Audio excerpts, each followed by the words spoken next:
Is this the best new phone in 2026? So I've got my hands on the new Motorola Razr Fold, and what a cool design this phone is. So this color is a Pantone lily white color, and it's got a very silky feel to it, which feels really nice. And guys, this phone is extremely thin for a folding phone. Even when it's closed like this, it is thinner than most phones that are not fold phones. And once you open it, it is ridiculously thin. Like, that is, I'm telling you, it's about half the thickness of a standard phone. So when you fold it back up and you're holding it in your hand, it honestly doesn't feel like you're holding anything thicker than a normal phone.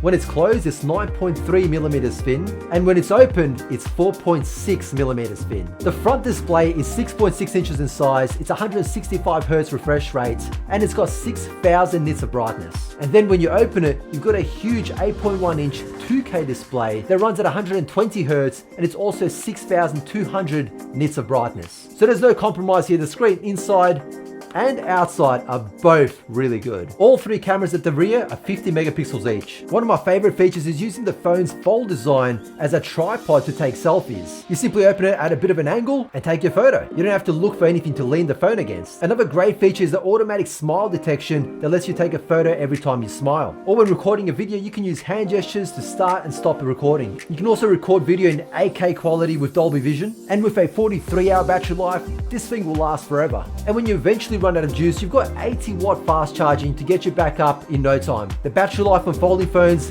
didn't always used to be good, but with 43 hours, this is an absolute beast. The hinge is made out of steel, and it's been tested to 200,000 opens. So this phone and this fold design should last for a very long time, probably longer than what you'll even have your phone. So people always wonder if the crease is visible where the phone folds in the center. And on this one, it is slightly, but only if you're really looking at it from a different light and different angle.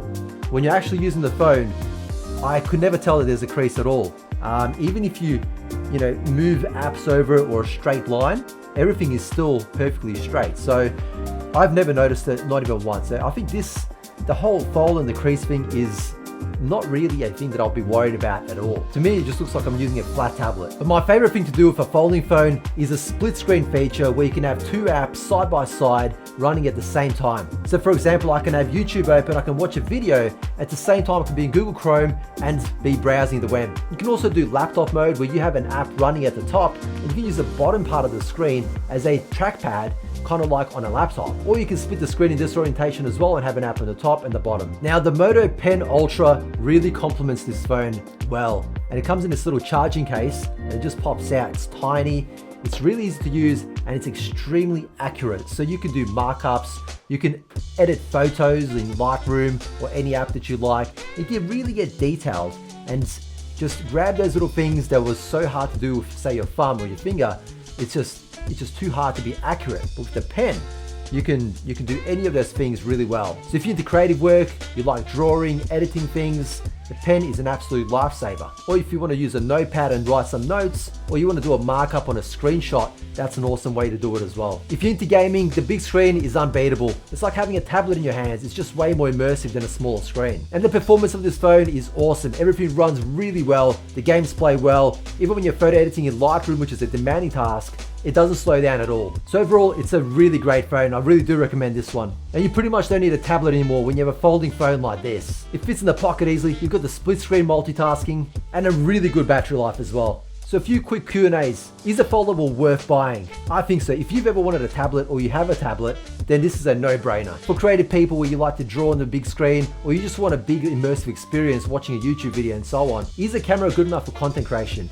Well, it's actually better than most phones because when you're filming yourself with the selfie camera, you're using the actual rear cameras and then you can still see yourself on the external screen here.